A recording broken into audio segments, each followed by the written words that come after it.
Le ministre s'est réuni en session ce jeudi sous la présidence du chef de l'État Idriss Déby Itno. Un seul point était inscrit à l'ordre du jour, le compte-rendu en volet 1 de ce journal.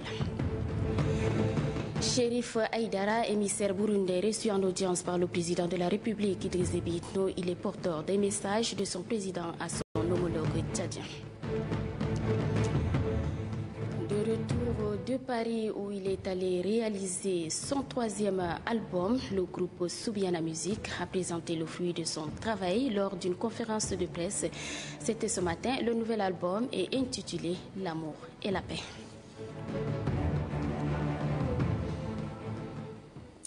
Voilà pour le sommaire, mesdames, messieurs, bonsoir et toutes nos excuses pour ce léger retard. Mais d'abord, sachez que la première édition de la fête nationale de la transhumance aura lieu à Wadi Djedid, c'est dans la région du Bata Est. L'événement aura lieu donc le 17 novembre prochain. Nous allons tenter tout à l'heure d'entrer en contact avec nos envoyés spéciaux qui sont sur le terrain, mais avant, découvrons ensemble ces deux éléments. Le Conseil des ministres, je le disais, s'est réuni en session ordinaire ce jeudi, donc sous la présidence du chef de l'État, Idriss Déby Itno. Voici tout de suite le compte-rendu avec le ministre de l'Information et de la Communication, Hassan Sila Bakari. Compte-rendu du Conseil ordinaire des ministres. Le Conseil ordinaire des ministres s'est tenu ce jeudi 15 novembre 2012 sous la présidence de son Excellence Idriss Déby Itno, président de la République, chef de l'État, président du Conseil des ministres. Un seul point est inscrit à l'ordre du jour. Il s'agit du projet de loi portant le budget général de l'État pour l'exercice 2013. Le Conseil a examiné et adopté le projet qui s'inscrit dans l'objectif de la politique sociale basée sur la renaissance tant prônée par le chef de l'État.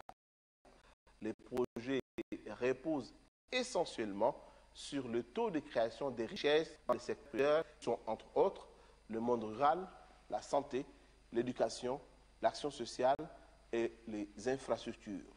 L'incidence de ces axes prioritaires se concrétise par l'amélioration du capital humain et l'amélioration des indicateurs de santé publique, la construction ainsi que l'équipement des infrastructures scolaires et universitaires, l'accélération de la mécanisation de l'agriculture, l'amélioration des structures de transport, de l'électricité et l'accès de la population à l'eau potable.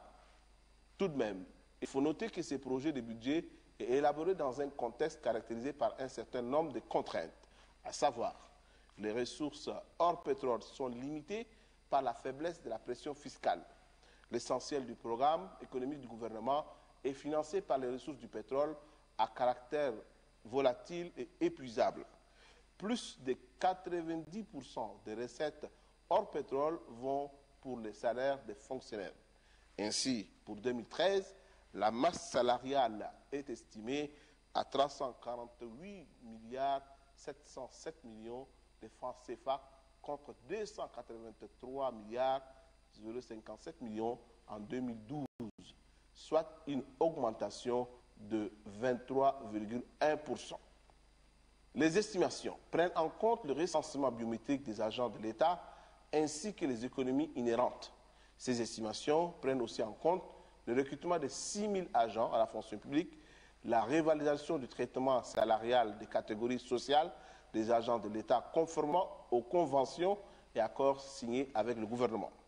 Le projet ainsi est évalué en ressources à 1 559 530 milliards de francs CFA, dont 186 651 milliards de francs CFA de recettes extérieures et porte les dépenses à 1 724 530, soit un déficit de 155 milliards de francs CFA.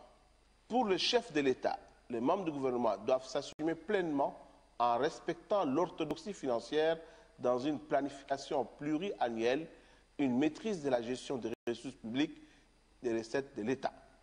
Aucune déperdition des recettes de contribuables ne sera plus tolérée. La renaissance implique des mesures fortes et courageuses, a-t-il dit.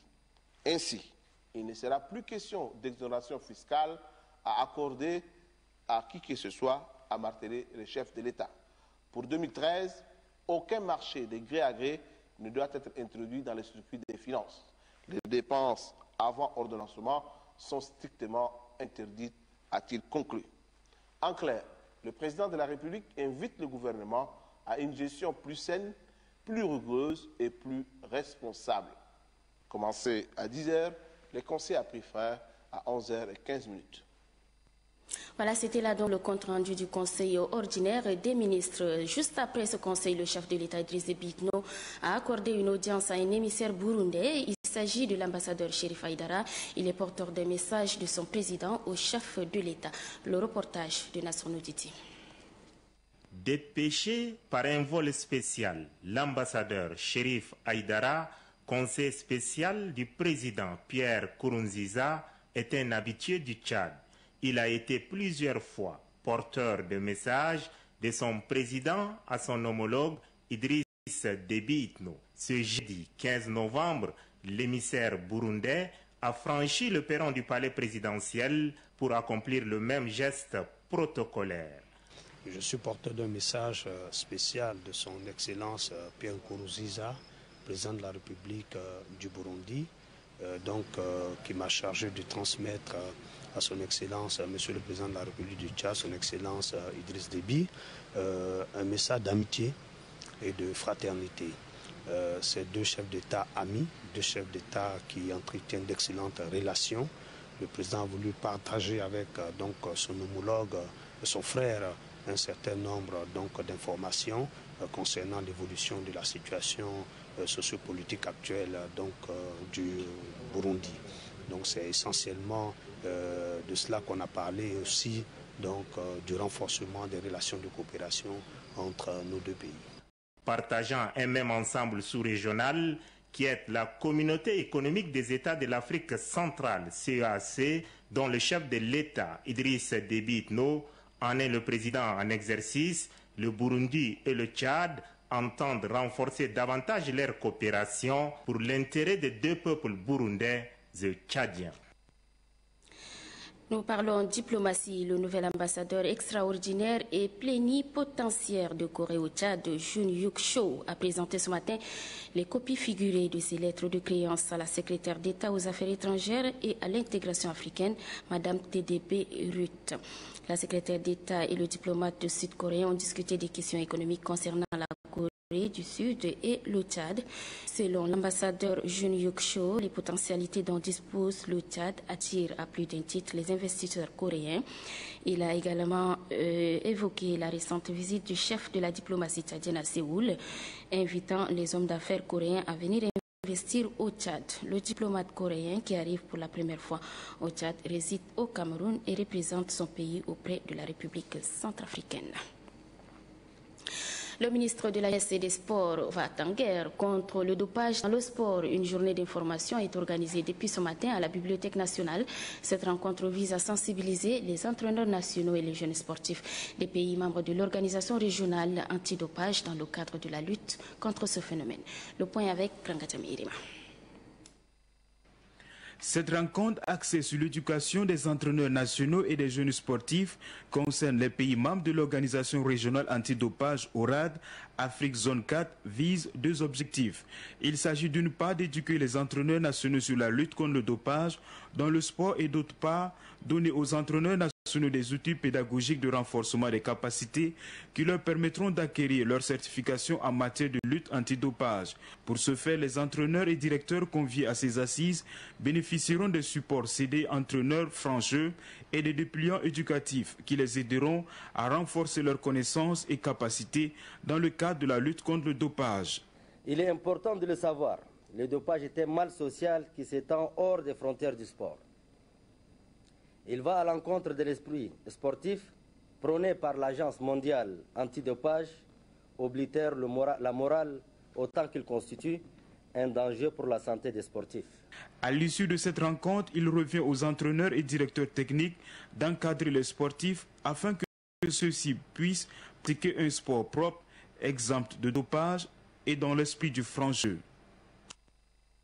Restitution du plan de la mise en œuvre du schéma directeur de la décentralisation, c'était à la faveur d'un atelier qui se tient depuis ce matin ici à N'Djamena, un atelier organisé par le département en question avec l'appui du PNUD à travers son programme d'appui à la décentralisation. Noubadumbaï Talomadi. 9 mois après les élections locales, le Tchad franchit une étape décisive en matière de décentralisation. Celle de l'élaboration et de la mise en œuvre du schéma directeur de la décentralisation. Pour accompagner ce schéma directeur, le Tchad a sollicité la participation de tous les partenaires pour cette noble cause. Le PNUD, l'un des partenaires, a dirigenté une mission qui a permis d'esquisser un plan des actions prioritaires. Pour Noubarangar Klademé, il est question d'appuyer les nouveaux élus locaux pour qu'ils puissent atteindre les objectifs qui sont les leurs. Le pays a avancé déjà avec l'élection de 42 communes. La vocation du plan d'action, c'est de mettre en exergue un certain nombre d'activités qui permettent d'appuyer les 42 communes élues de manière à ce qu'elles fournissent le mieux des services aux citoyens. Pour le secrétaire général du ministère de l'Administration et de la décentralisation, cette rencontre sur la mise en œuvre du schéma directeur va permettre aux participants de traiter certaines thématiques telles que le financement des collectivités territoriales décentralisées, la poursuite de la réforme de la décentralisation, les liens avec les réformes de l'administration publique, les enjeux, les défis de la décentralisation et l'appui des partenaires. Pour plus d'efficacité et en vue d'un meilleur résultat, le ministère de l'Administration du territoire et de la décentralisation, en concertation avec la société civile et les différents partenaires, et surtout le PNUD, a opté pour une mise en œuvre partielle et progressive du schéma directeur de décentralisation. Cela s'inscrit donc dans la perspective de l'organisation prochaine du Forum national de la décentralisation. Les consultants nationaux et internationaux vont donc restituer les résultats de leurs travaux qui seront discutés lors de ces assises. Nous parlons politique avec cette passation de service hier au siège national du mouvement patriotique du salut. L'ancien président national du RGMPS, Diber Younous, cède son fauteuil au nouveau secrétaire national à la propagande et à la promotion de la jeunesse, Hassan Sila Bakari. La cérémonie a lieu hier en présence de nombreux invités. Elle est présidée par le secrétaire général adjoint du bureau politique national du MPS, Idriss Ndele. Pelngar l'armée la guerre. Le nouveau secrétaire national chargé de la propagande et la promotion de la jeunesse prend fonction. Hassan Sila Bakari succède Diber Younous. Après 4 années passées à la tête de la jeunesse du mouvement patriotique du salut, celui-ci s'est dit satisfait du travail abattu par son équipe. Notamment la restructuration du RGMPS dans 14 régions sur les 23, la participation active de l'organe aux différentes consultations électorales, ainsi qu'au deuxième forum Tchad-Chine. Désormais, vous avez la lourde responsabilité en matière de la jeunesse de notre mouvement. Vous devez faire preuve et appel à la sérénité, parce que vous aurez autour de vous des hommes et des femmes valides qui vous aideront à mener votre mission. Tout en remerciant le président de la République et l'ensemble de la direction du mouvement patriotique du salut pour la grande considération et confiance qu'il ne cesse de manifester à l'endroit de la jeunesse, le nouveau secrétaire national chargé de la propagande et la promotion de la jeunesse entend tout mettre en œuvre pour atteindre tous les objectifs qui entrent dans le cadre de la Renaissance. Vous avez su rapprocher la jeunesse du parti, pris des engagements pour son épanouissement. Cependant, faute de moyens conséquents, vous n'avez pu mener à terme toutes les actions inscrites sur votre agenda. Mais déjà, la route est toute tracée pour continuer l'œuvre que vous avez entreprise. Soyez-en rassurés, camarades. Chers grands frères, nous solliciterons à chaque fois que cela est nécessaire votre apport pour faire marcher la machine RJMPS. Que dis-je? La machine PPJMPS. C'est la nouvelle appellation. C'est à l'issue du 5e congrès du mouvement patriotique du salut que le secrétaire national chargé de la propagande et la promotion de la jeunesse Hassan Sila Bakari a été désigné officiellement par ses camarades. Tout autre chose à présent, la formation sur le CCM, un logiciel qui permet de faire des prévisions après fin hier soir à Dundee. Cette formation qui a regroupé les pharmaciens et les points focaux des différentes délégations régionales du pays est organisée par le ministère de la Santé publique avec l'appui de l'UNFPA. Le reportage de Marali Joséphine.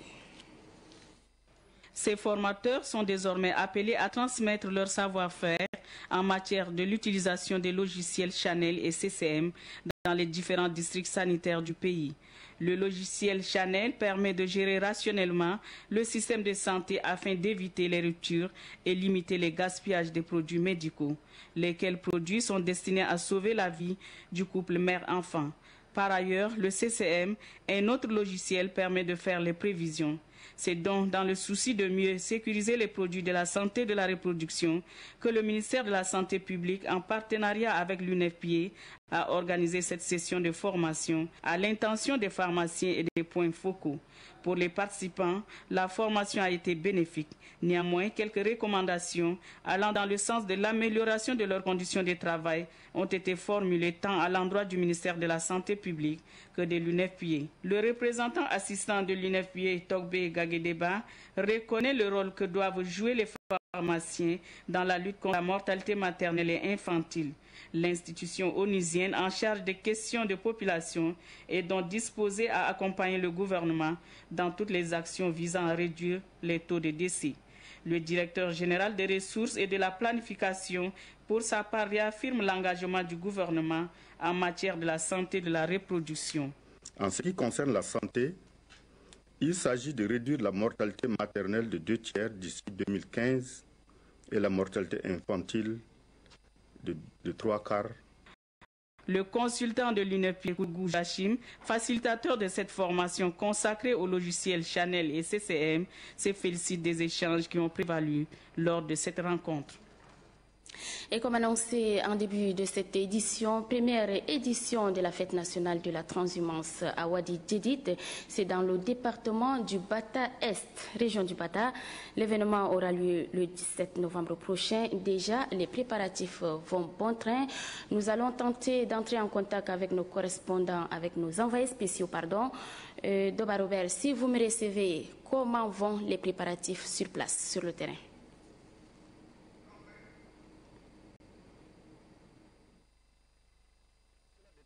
S'annonce belle à Wadi Djedid dans le Bata. Une belle fête, mais surtout très importante. Au-delà de son caractère festif, il s'agit en effet de procéder au lancement officiel du recensement général du cheptel tchadien qui occupe une place très importante dans l'économie nationale. C'est pour confirmer que tout est au point que le ministre du Développement pastoral et des productions animales, Mouktar Moussa Mahamad, effectue ce déplacement sur le site réservé pour les différentes activités socio-culturelles. Les 4 blocs prévus pour la réalisation de différentes infrastructures sont en cours de finalisation. Plus de 190 cases traditionnelles arabes sont montées. À cela s'ajoute la tribune officielle, les espaces aménagés pour les courses hippiques et les danses folkloriques. En somme, tout est fait prêt pour la célébration de la première édition de la fête nationale de la transhumance. Les travaux sont à 90% terminés. C'est que maintenant, on va travailler en capitalisation. C'est-à-dire que l'électricité, la plomberie, l'eau à ce jour est à 100% réalisée. Et je pense que c'est un lieu où il faut être là pour vraiment vivre l'événement et non pas se le faire raconter. Pour le ministre du Développement pastoral et de production animale, cette première édition de la fête nationale de la transhumance permettra au public de vivre les réalités quotidiennes des éleveurs. Que tous nos invités vivent les réalités rudes de nomades, des pasteurs, des transhumants qui détiennent 80% de nos ressources pastorales. Après cette visite, Mouktar Moussa Mahamad a eu des séances de travail avec les membres de différentes commissions. Il leur a été recommandé d'intensifier la campagne de sensibilisation et d'information pour la réussite de l'événement. Voilà, Doba Robert, vous ne partez pas, vous restez avec nous pour nous parler cette fois-ci de l'engouement à Wadi Djedid.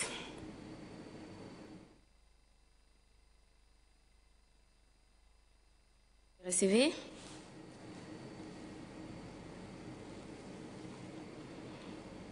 Voilà, nous avons perdu Doba Robert. Nous allons poursuivre cette édition en attendant de retrouver nos envoyés spéciaux. Les membres de la cellule de liaison des informations des associations féminines CELIAF ont mis un terme à leur atelier de formation.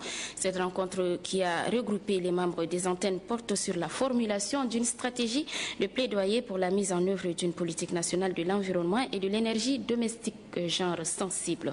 Le point avec Marelle et Joséphine. La cellule de liaison des informations des associations féminines entend tout mettre en œuvre afin d'impliquer les femmes dans la protection de l'environnement et la gestion des ressources naturelles au Tchad. Cette implication passe par la formulation d'une stratégie de plaidoyer pour la mise en place d'une politique nationale de l'environnement et de l'énergie domestique, genre sensible. Principal thème de cette formation de 3 jours qui a permis aux participantes d'appréhender le concept plaidoyer. Pour le chargé du projet Droits des femmes politiques, énergétiques et environnementales au Tchad, les participantes ont été à la hauteur des attentes et doivent par conséquent traduire dans les faits les connaissances acquises. Pour atteindre cette finalité de programmation genre sensible en matière de protection de l'environnement, les femmes doivent faire preuve de pertinence, d'abnégation et de citoyenneté, averties et non intervenir en amateur. Selon le chargé du projet Koulabé Samson, la gestion rationnelle des ressources naturelles et la protection de l'environnement ne peuvent s'effectuer qu'avec la participation active de la femme. Alors, Doba Robert, est-ce que vous me recevez? Si oui, parlez-nous cette fois-ci de l'engouement à Wadi Djedid à 48 heures de cette fête de la transhumance. Je rappelle que c'est la toute première édition organisée dans notre pays. Si vous me recevez, vous avez l'antenne.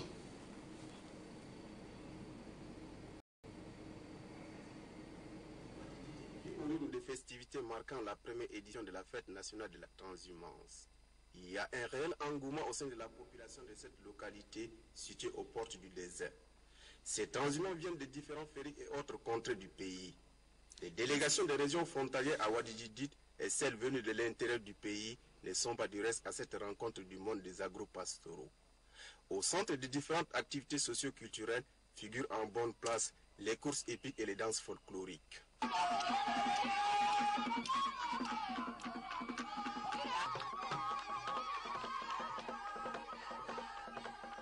Pour le comité d'organisation, cette fête constitue un cadre de rencontre et d'échange entre les acteurs impliqués dans le secteur de l'élevage. Vous avez vu des gens de N'Djamena, les gens des fins fonds de l'extrême, du centre et de partout. Et c'est quand même, vous avez vu qu'il y a des gens qui n'ont jamais vu les Sahara, les déserts, qui sont en pleine lune, en pleine étoile. Le comité d'organisation entend mettre tout en œuvre pour la réussite de cette première édition de la fête nationale de la transhumance. Et pour boucler ce chapitre spécial réservé donc à la fête nationale de la transhumance, nous allons remettre l'antenne à Kadnouba Théophile. Kadnouba, si vous me recevez, je vous remets l'antenne pour votre entretien avec le ministre du Développement pastoral et des productions animales, le Mokhtar Moussa Mahamat. À vous donc. Bienvenue ici donc à Wadi Djedid, chef-lieu du canton Missérier Rouge à Didé. Donc nous sommes ici dans le cadre de la fête nationale de la transhumance, la toute première édition que va abriter donc cette localité considérée comme un point d'attraction des passeurs nomades. Nous avons avec nous le ministre du Développement animal, du développement pastoral et des productions animales, monsieur le président du comité d'organisation de cette fête. Monsieur le ministre, vous allez nous planter le décor. Nous aimerions savoir où en sont les préparatifs de cette fête. Merci et bonsoir. Avant toute chose, vous me donnez l'occasion de remercier son Excellence, Monsieur le Président de la République, chef de l'État, au nom de tous les éleveurs transhumants, d'avoir décrété une fête nationale à leur honneur. Cette fête est une fête d'échange, de recevoir et de donner, de brassage, de cohésion et de paix pour tous les éleveurs ici présents. Une fête se prépare des semaines, mais elle se prépare jusqu'à la dernière minute de l'arrivée de ces hôtes. Nous avons travaillé depuis 2 semaines avec la commission locale de la région du Bata et nous sommes prêts à recevoir nos hôtes. Compte tenu de la distance de cette localité, nous aimerions savoir est-ce que toutes les commissions mises en place, les commissions spécialisées, ont pu quand même faire le maximum de ce qu'ils devraient faire. Comme vous le savez, le décret créant le comité interministériel prévoit 8 commissions spécialisées qui doivent faire le travail, les préparatifs de cette fête. Compte tenu de l'éloignement de Wadi Djedid de N'Djamena, presque tous les présidents du comité sont les secrétaires généraux des différents ministères. Nous nous sommes principalement appuyés sur la commission régionale du Bata qui ont fait l'essentiel du travail. Monsieur le ministre, une dernière question. Nous aimerions savoir, comme c'est une occasion pour les plus hautes autorités de véhiculer le message de paix, de la cohésion pour les fils du Tchad, notamment cette tranche qui est le groupe des pasteurs nomades. Nous aimerions savoir quel est le degré de mobilisation de ces transhumants. Cette fête nationale est un honneur pour les éleveurs transhumants. Et c'est la première fois dans l'histoire du Tchad que les plus hautes autorités de l'État décrètent une fête nationale en honneur de cette tranche de pasteurs. Elle est la bienvenue et l'engouement est manifeste. Vous avez vu tout le long du Wadi un nombre important de chameliers et de cavaliers venir à l'encontre de hautes autorités de l'État. Et je pense que, attendez, le jour J, vous allez voir les degrés de mobilisation de ces éleveurs qui viennent à l'encontre des hautes autorités de l'État. Voilà, merci Rosalie. Chers téléspectateurs, une fois de plus, merci. Nous avons donc le président du comité d'organisation de cette première édition de la fête nationale de la transhumance, en l'occurrence le docteur Mokhtar Moussa Mamad, qui vient donc de nous planter le décor. Rosalie, nous allons donc vous renvoyer le micro pour la suite normale du journal. Merci. Voilà, merci Kadnou Batefil. En tout cas, nous avons aimé le décor, c'était très beau. C'était donc l'invité de la rédaction avec Kadnou Batefil depuis Wadi Djedid, c'est dans le département du Bata Est. Retour sur place ici sur le plateau pour parler de la fin des travaux de la table ronde de l'Union nationale des associations diocésaines Caritas Tchad et ses partenaires techniques et financiers. C'était hier après-midi au CEFO, en présence du président de la conférence épiscopale du Tchad. Ghislaine Tianikoudou. Le plan stratégique de l'Union nationale des associations diocésaines Caritas Tchad 2013-2027 et le plan de restructuration du réseau Caritas Tchad étaient au centre des travaux. Pour une pastorale sociale agissante et la mise en œuvre des actions de secours et de développement suivant les valeurs évangéliques, cette table ronde de 2 jours a permis de renforcer le partenariat et l'unité de la Caritas Tchad. Il ressort de nos travaux que désormais les différentes Caritas diocésaines doivent avoir un seul plan stratégique, mais que chaque Caritas diocésaine aura son plan opérationnel inspiré du plan stratégique. En bref, il s'agit de réaffirmer davantage encore notre unité tout en gardant notre autonomie d'action, de réflexion, d'initiative et de créativité. À l'exemple de l'Église, qui est elle-même riche de sa diversité, mais qui est forte à cause de son unité. Selon le président de la conférence épiscopale du Tchad, Monseigneur Bouchard, la table ronde a permis également de constater l'élan de solidarité des Caritas des pays du Nord envers celles du Sud. En 2011, elles ont mobilisé plus d'1 milliard de francs CFA et apporté une aide alimentaire à plus de 25 000 personnes touchées par une insécurité alimentaire dans 5 des 8 diocèses du Tchad. Parlons à présent culture. De retour de Paris où il est allé réaliser son 3e album, le groupe Soubiana Music a présenté le fruit de son travail lors d'une conférence de presse. C'était ce matin. Le nouvel album est intitulé L'amour et la paix. Innocent Clayo.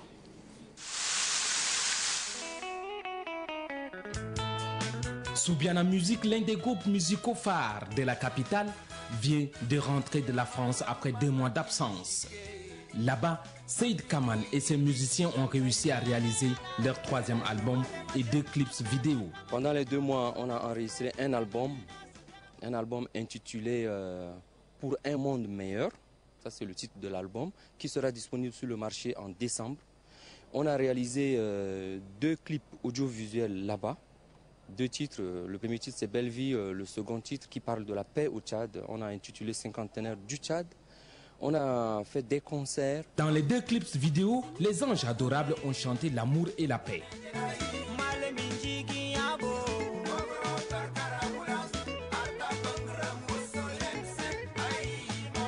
Seyd Kaman, le leader du groupe, le musicien doit aussi apporter sa contribution pour la renaissance du Tchad. Les gens qui sont là à la tête de certains ministères ou à la tête de certaines directions pour escroquer cette direction, leur place n'est pas là. La place, c'est pour les gens honnêtes. L'artiste est celui qui éduque, l'artiste est celui qui moralise le public. Le 3e album de Soubiana Music sera disponible en mi-décembre 2012.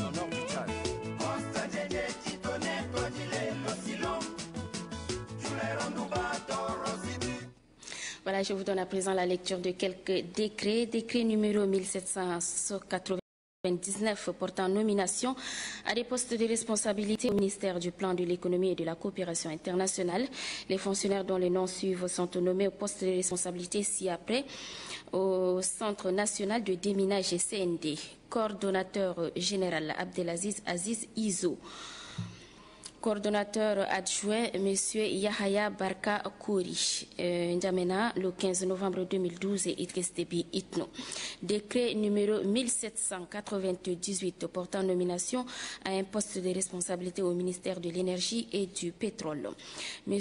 Oumar Torbo Djarma est nommé secrétaire général du ministère de l'Énergie et du Pétrole en remplacement de M.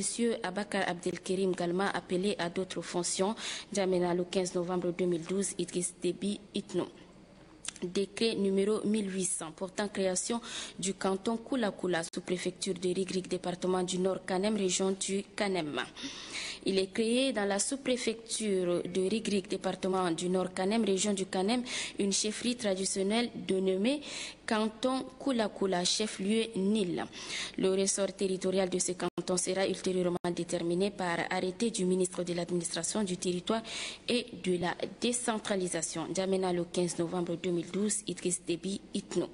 Décret numéro 1801 portant restructuration du canton Salamat, sous-préfecture de Djouna, département du Bar Azoum, région du Salamat. Le canton Salamat, sous-préfecture de Djouna, département du Barazoum, région du Salamat, est restructuré en 2 cantons. Le canton Salamat, constitué de 54 villages, est rattaché à la sous-préfecture de Djouna. Le canton Salamat 2, constitué de 70 villages, est rattaché à la sous-préfecture d'Amtiman rural.